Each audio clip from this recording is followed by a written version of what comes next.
Assalamualaikum warahmatullahi wabarakatuh. Bismillahirrahmanirrahim. Ashhadu an la ilaha illallah wa ashhadu anna Muhammadar Rasulullah. Allahumma salli ala sayyidina Muhammad wa ala ali sayyidina Muhammad. Rabbis rahli sadri wa yassir li amri wahlul 'uqdatam min lisani yafqahu qawli. Amin. Bismillahirrahmanirrahim. Salam hormatku buat para sahabatku tercinta dimanapun Anda berada. Semoga keridhaan Allah selalu meliputi kita semua. Amin ya rabbal alamin. Jumpa lagi di episode Hakikat Qiyamul Lail di sisi Allah Subhanahu wa taala yang kedua. Alhamdulillahirabbil alamin. Di sini kami akan kutipkan di dalam surat Al-Quran, di dalam surat Al-Furqan ayat yang ke-25. A'udzu billahi minasyaitonir rajim. Bismillahirrahmanirrahim. Wa yawma tashaqqaqus samaa'u bil ghammami wa nuzlal malaikatu tanzila.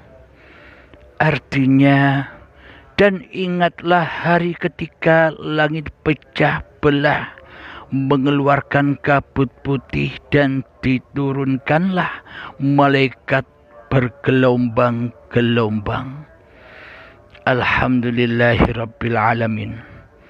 Kami ulangi lagi, artinya, dan ingatlah hari ketika langit pecah belah, mengeluarkan kabut putih, dan diturunkanlah malaikat bergelombang-gelombang. Nah, bila menurut sudut pandang syariatnya, kita selama ini hanya mengangan-angan saja, tidak tahu makna yang sebenarnya, tidak tahu makna mutasyabihatnya, tidak tahu rahasia di balik rahasia ayat ini.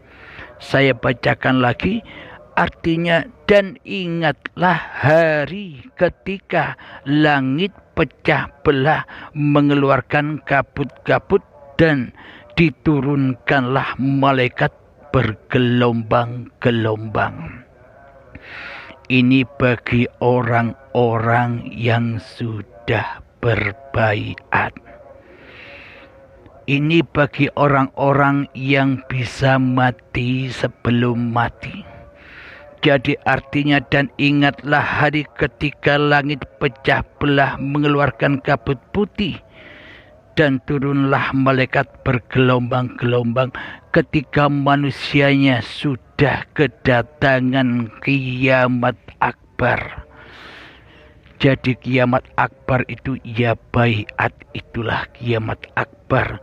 Ketika dihancurkanlah, direlakan, diridhokan, dihancurkanlah hidup yang selama ini diakui sebagai hidup manusianya. Itulah makna langit.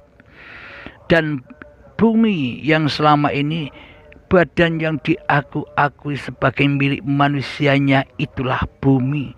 Jadi langit dan bumi dihancurkan, dileburkan, difanahkan, dikembalikan, diabdikan kembali, bahwa sebenarnya hidup dan badan ini bukan milik manusianya.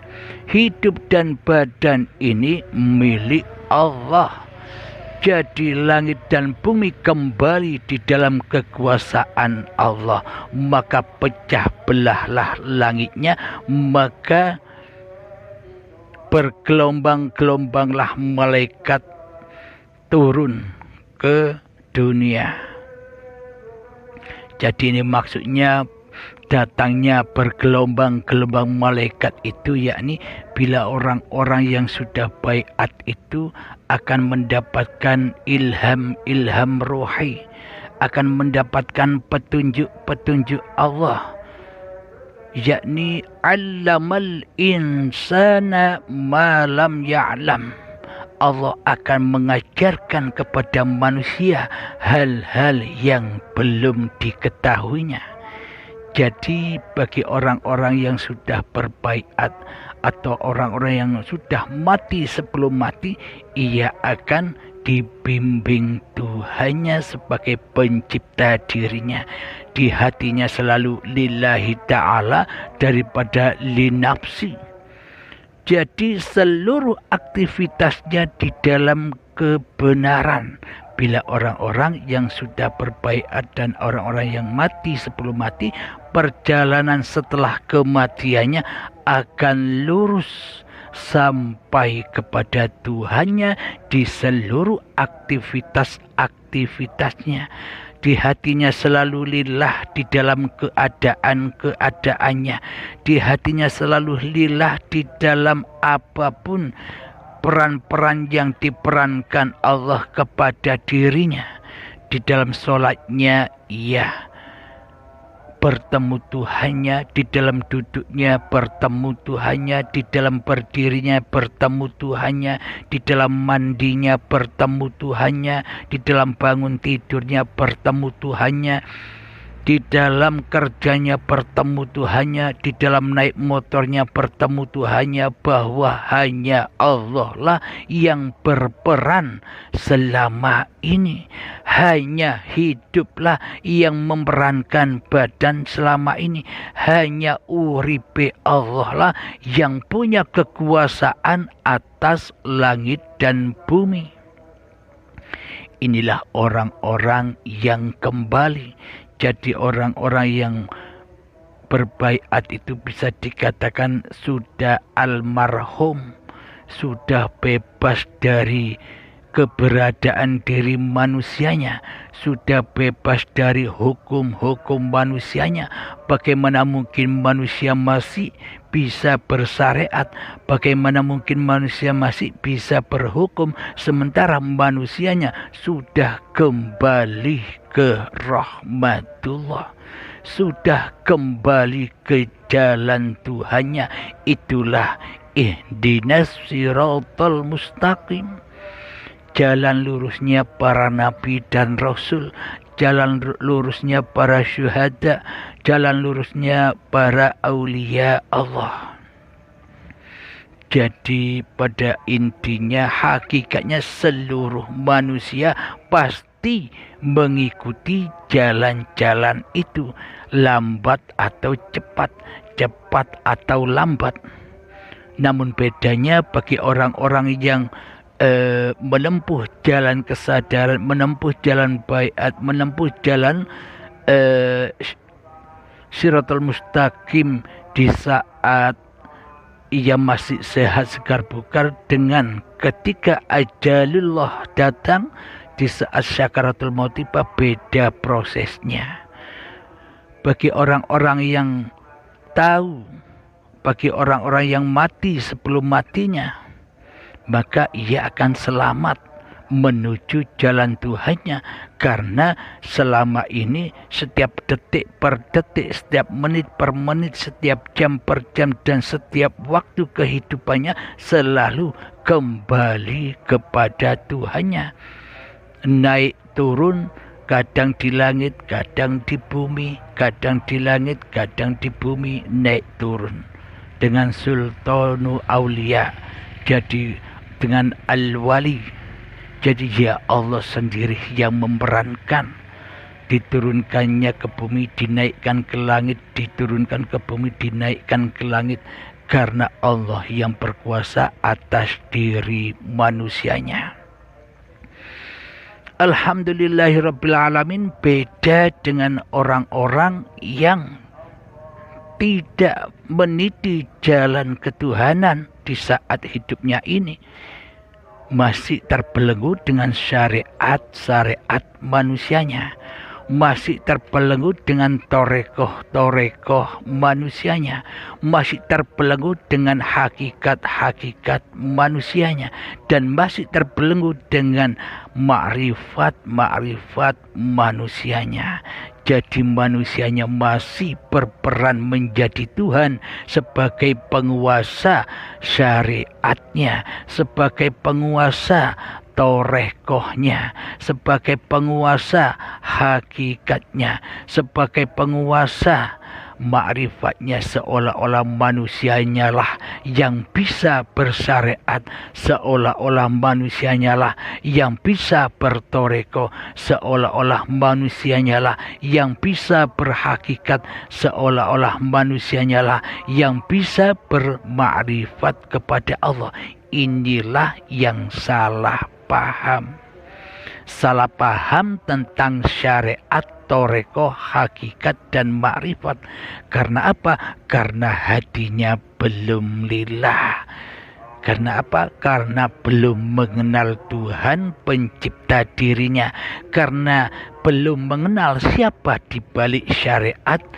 Karena belum mengenal siapa di balik toreko, karena belum mengenal siapa di balik hakikat, karena belum mengenal siapa di balik makrifat itu sendiri. Bismillahirrahmanirrahim. Al-insanu sirri, bahwa manusia itu adalah rahasia. Wa anasirhu, akulah rahasia di balik manusia itu sendiri. Jadi manusia yang belum kedatangan tauhid kepada Allah selama hidupnya, selama masih segar bugar ini, kita tidak datang kepada Allah, ya kita pasti pun juga datang kepada Allah dengan paksa dan siksa, dengan kesesatan dan kesesatan. Bismillahirrahmanirrahim.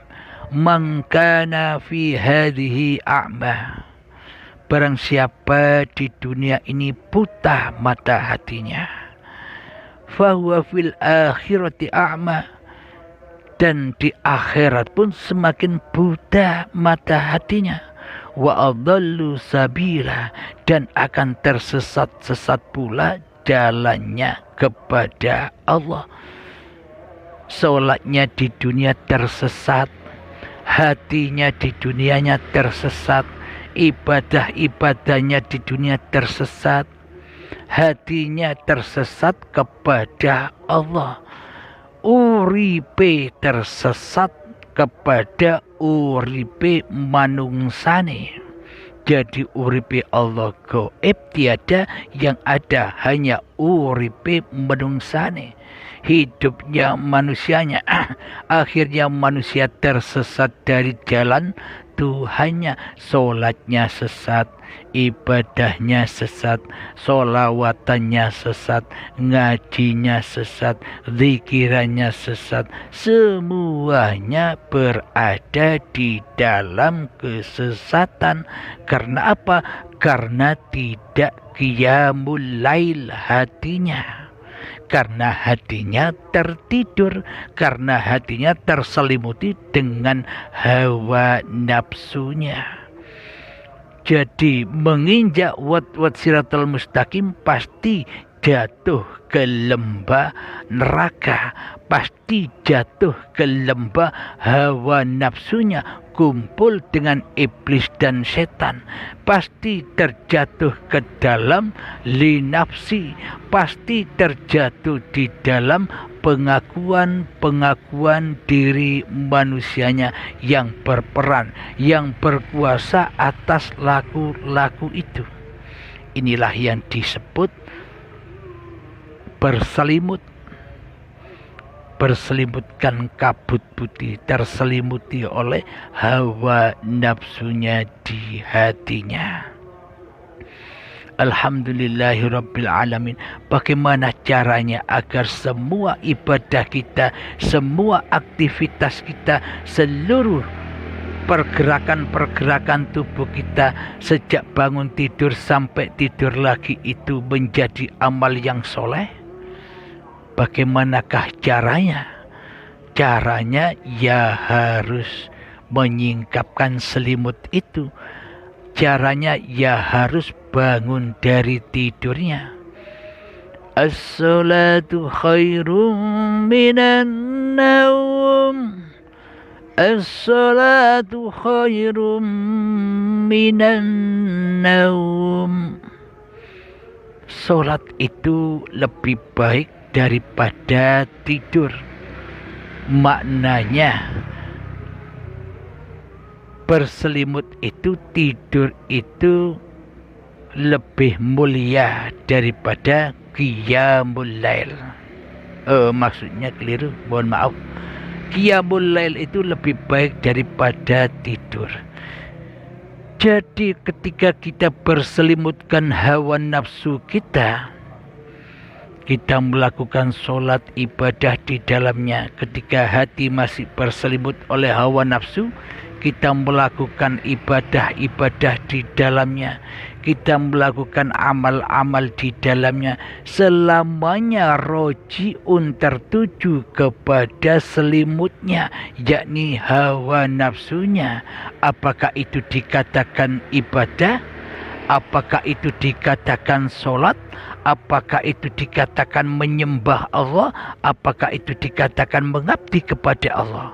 Bila hati masih terselimuti oleh hawa nafsu kita sendiri, berarti kiblatnya, berarti yang disembah, berarti yang kita abdi selama ini kan bukan Allah. Akan tetapi hawa nafsu kitalah sebagai Ka'bahnya. Hidup manusia kita inilah sebagai Ka'bahnya selama ini, yang dihadapnya, yang ditujunya, yang difokusnya selama ini. Selamanya kita takkan pernah bisa ibadah kepada Allah. Selamanya kita takkan pernah bisa mengabdi kepada Allah. Bagaimana mungkin kita bisa mengabdi kepada Allah sementara di dalam hati kita pengabdian kita hanyalah tertuju kepada hawa nafsu kita sendiri? Maka bangunlah jiwanya, bangunlah badannya. Maka singkaplah selimut-selimut itu. Singkaplah semua ketiduran dan mimpi-mimpi indahmu, mimpi-mimpi duniamu. Tanggalkan semua, naiklah menuju ke akhiratmu, yakni qiyamul lail. Qiyamul lail itu malamnya hatimu akan diri kemanusiaanmu, malamnya kewujudan dirimu dari dirimu di hatimu. Jadi manusianya itu gaib, yang wujud, yang nyata, yang terang benderang di hati kita adalah uripe Allah. Allah lah yang menguasai singgasananya hati ini. Jadi qiyamul lail itu yang bangun uripe Allah. Manusianya kembali ke rahmatullah, manusianya kembali menjadi makhluk, manusianya kembali menjadi hamba, dan manusianya kembali menuju lillahi ta'ala di hatinya. Itulah yang dimaksud qiyamul lail. Bangunnya hatimu dari kekuasaan kungkungan hawa nafsumu, bebasnya hatimu dari penjara kemanusiaanmu, bebasnya hatimu dari hawa nafsumu di hatimu. Itulah makna qiyamul lail, itulah makna tahajud, bersujud kepada Allah. Karena selama-lamanya hawa nafsu, iblis dan setan tidak akan mau bersujud kepada Adam. Maksudnya Adam itu bukan Adam sosok orangnya Adam. Yang dimaksud Adam di sini iblis dan setan serta hawa nafsu kita selamanya tidak mau, tidak rela, tidak ridho bila dirinya dikatakan gaib, bila dirinya dikatakan tidak ada, bila dirinya dikatakan tidak wujud. bila dirinya dikatakan tidak hidup, bila dirinya dikatakan tidak kuasa. Jadi iblis dan setan yang mendominasi di dalam hawa nafsu kita ini selama ini dan selama-lamanya tidak akan pernah rela bila diri manusia kita ini saat ini dikatakan mati. Jadi manusia lebih memilih mentuhankan hawa nafsunya yang berasa hidup, sehingga kita tidak sadar sudah mematikan Allah sebagai Tuhan yang mentuhani diri kita di hati kita selama ini, menghidupkan makhluk dan mematikan Sang Khalid, menghidupkan wayang sendiri dan mematikan sang dalangnya, karena wayangnya tidak rela, tidak ridho diperjalankan oleh dalangnya, seolah-olah wayang ini bisa jalan sendiri, seolah-olah wayang ini bisa wujud sendiri, seolah-olah wayang ini bisa hidup sendiri, seolah-olah wayang ini bisa berkuasa sendiri atas dirinya sendiri selama ini, tidak butuh dalang. Nah, kapan manusia bisa bangun tidur? Kapan qiyamul lail bisa teraplikasi? Ketika sang wayang sudah rela dan ridho mengembalikan hak-hak yang selama ini diaku-akunya kembali tunduk patuh trimo ing pandum kepada dalang yang menciptakan, dalang yang menggerakkannya. Alhamdulillahirabbil alamin. Semoga kita semua senantiasa diberi petunjuk oleh Allah Subhanahu wa taala. Alhamdulillahirabbil alamin. Rabbana atina fid dunya hasanah wa fil akhirati hasanah wa qina adzabannar. Wa sallallahu ala sayyidina Muhammad wa ala alihi wa sahbihi wasallam. Walhamdulillahirabbil alamin. Akhir kalam. Assalamualaikum warahmatullahi wabarakatuh.